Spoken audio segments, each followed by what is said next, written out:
On m'a dit que tu ne peux plus enfanter. J'avais Lorenzo. Quand j'ai accouché de Lorenzo, j'ai fait une hémorragie qui a duré de 13h à 17h. Le sang coulait. Sans arrêter, les médecins n'arrivaient même pas à comprendre d'où venait le sang. On m'emmène, dès qu'on me fait rentrer dans le bloc opératoire pour opérer, le sang s'arrête. Et après cela, quelques mois, quand Lorenzo a 7 mois, diagnostic, tumeur dans le rein. Les médecins ont dit qu'il faut enlever le rein. Il fallait les œuvres de la foi. On n'enlève pas. On enlève, je dis on n'enlève pas. Ils m'ont dit, interdit d'accoucher. Tu n'auras plus jamais d'autres enfants. Chaque année, ce qu'il fallait faire, il fallait aller à l'hôpital, aller sous des rayons X, faire des examens. Au bout de 2 ans, j'ai dit non. Jésus, soit on marche ensemble, soit on ne marche pas ensemble. Je vais arrêter tous les médicaments. Je ne te dis pas de le faire. Ça, c'était ma foi. Alléluia. La foi folle, exactement.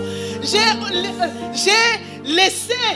Parce que quand les douleurs me prenaient, demandez à ma famille. Quand les douleurs me prenaient, je meurs. Ils m'ont dit, tu n'accoucherais plus. Pendant que je suis dans les rayons X, ils se rendent compte un jour, par les douleurs du rein, je vais à l'hôpital. Et comme il fallait faire les échographies, ils me disent, vous êtes enceinte. Et c'est une grossesse gémellaire. J'ai dit, quoi? Qu'est-ce qui se passe? Alors, à l'époque, j'étais sous pilule. Parce qu'il était interdit que j'accouche. Je suis sous pilule. Et je prends les médicaments pour la tumeur. Je suis sous rayon X. Une grossesse. Des jumeaux. Ils me disent, non, une telle grossesse, on ne peut pas garder. Il faut l'enlever. Moi, j'ai dit quoi? Enlever? Dieu a déjà fait rentrer. Et vous voulez enlever?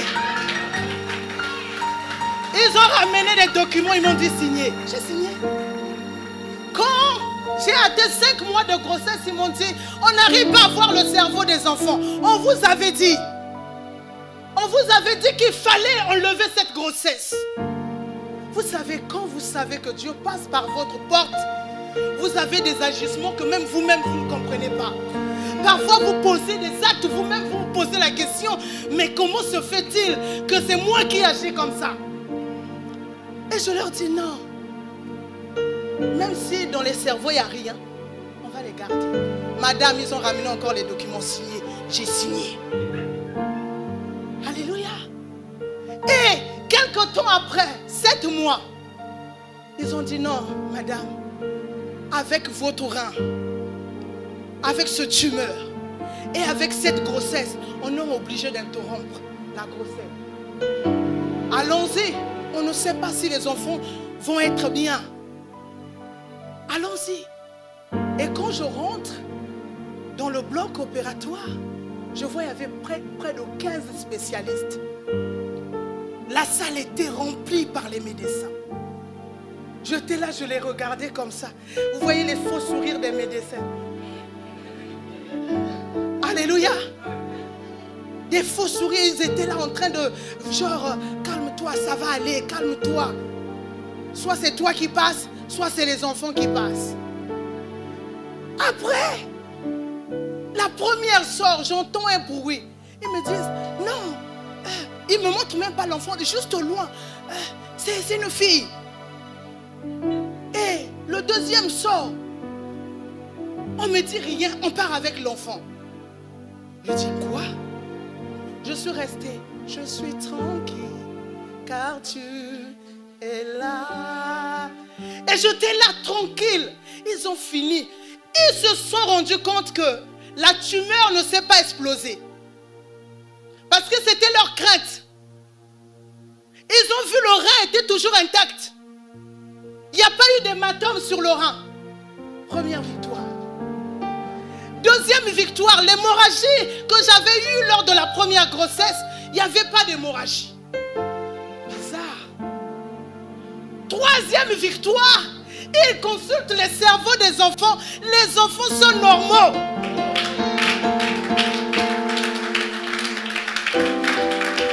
Alléluia. Ils ont regardé, ils ont cherché. Tout était clean.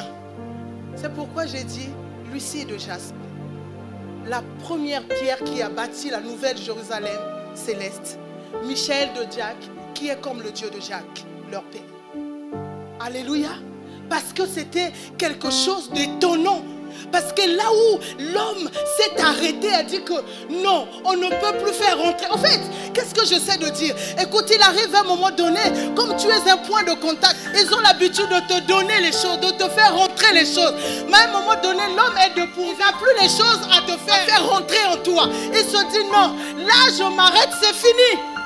Mais celui qui a créé a dit non, je prends le relais. Quand vous ne pouvez pas, moi je peux faire rentrer les choses. Quand tu es une porte d'entrée de Dieu, Dieu fera rentrer en toi les choses auxquelles les hommes ne s'attendent pas, les bénédictions auxquelles les hommes ne s'attendent pas, les trésors auxquels les hommes ne s'attendent pas. Quand tu es la porte de Dieu, c'est Dieu qui s'occupe de toi. Quand tu es la porte de Dieu, Dieu te touche pour l'humanité. Dieu te touche. Maintenant, ce matin, je viens dire à quelqu'un, on rentre dans une saison où tu ne permets plus à quiconque de rentrer. Avant que quelqu'un rentre, tu fais le scanner de l'esprit. Tu regardes correctement. Tu regardes les justificatifs. Tu regardes les antécédents. Tu regardes les appartenances. Tu regardes tout ce qu'il a comme attachement et comme alliance. Si tu vois qu'il y a des alliances qui ne sont pas en accord avec toi, tu dis non, la porte est scellée, tu ne peux pas rentrer. Là, ce n'est pas ta place. Un jour, j'étais en train de dormir, oh my God. Je me retrouve au salon de ma porte dans mon sommeil. Et je vois cette vieille dame courbée qui ouvre ma porte. Elle essaie d'entrer. Elle essaie d'entrer. Ce qu'elle ne savait pas, c'est que j'étais debout au salon, je l'attendais. J'étais debout, je l'ai regardée. Tu dis, tu viens faire quoi ici? Elle était surprise qu'on l'avait vue. Elle était honteuse. Je lui ai dit, sors, ne reviens plus jamais. Ce jour-là, j'ai compris que moi, en tant qu'enfant de Dieu, ayant Jésus-Christ dans ma vie, il y a des esprits que j'interdis de rentrer dans ma vie. Alléluia. Alléluia. Je prie un Dieu grand. Tu pries un grand Dieu. Mais il est temps pour nous de saisir. En 2018, c'était une année compliquée pour moi, où la maladie s'est levée, s'est révélée. Mais à chaque fois que les scènes de maladie venaient, à chaque fois je me voyais hospitalisée. Mais je ne comprenais pas. Je me voyais hospitalisée tout le temps c'était comme ça. J'ai commencé à avoir des rêves bizarres. Un jour je me suis levée. Et de 2018 à 2019, c'était cyclique. Ça revenait à la même période. Maintenant, en 2021, je dis écoute, je change de position. Je vais me mettre devant la porte. J'ai pris un temps de jeûne où j'avais pas la date, j'avais la date du début, mais j'avais pas la date de fin. J'ai dit comme ça, on va voir là où tu vas rentrer. Et j'ai attendu le jour, parce que ça revenait à la même date et au même mois. À la même date et au même mois. Cette fois-ci, je dis, je vais me tenir devant la porte, on va voir. Et je me suis tenue en prière. Mais ce qui était drôle, c'est que je ne priais même pas pour ça. Je priais pour les gens. Je passais mon temps à prier pour les gens. Et on a attendu. Et on a attendu. Le cycle a été brisé. Pourquoi? Parce qu'on a décidé de se tenir devant la porte. Alléluia. Écoute, le mystère des portes entrées, c'est que quand le diable fait de toi un point de contact, ce qu'il veut, c'est de faire passer, que tu sois une porte d'entrée pour faire passer ta marchandise. Alors saisi par l'esprit, quand tu saisis, quand tu ne peux que faire passer les marchandises de Dieu, tu te lèves en prière, tu dis c'est fini, telle chose n'arrive plus dans ma famille. Et tu verras, tu verras, tu verras. Écoute, j'ai constaté j'ai constaté quelque chose. C'est que Dieu est Dieu pour ceux qui croient que Dieu est Dieu. Et Dieu n'est pas Dieu pour ceux qui ne croient pas que Dieu est Dieu.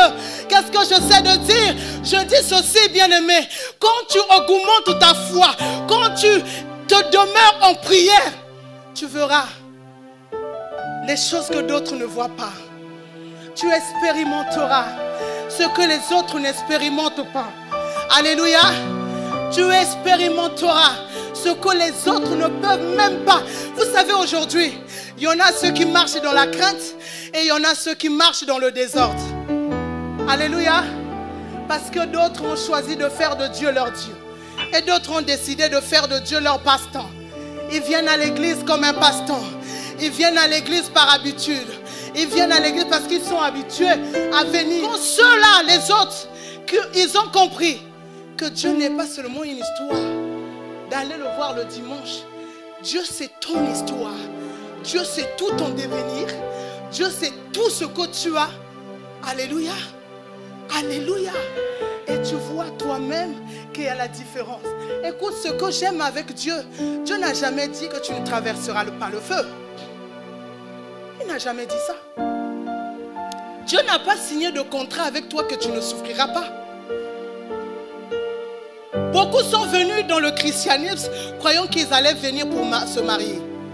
Beaucoup croyaient qu'ils venaient pour ne pas être malade. Je suis désolé de te décevoir. Tu auras des problèmes. Tu auras des rejets. Tu auras des gens qui vont douter de toi. Tu auras des maladies. Alléluia. Mais la différence, c'est que tu as la maladie. Mais la maladie ne t'ébranle pas. Là où ça consomme tout le monde.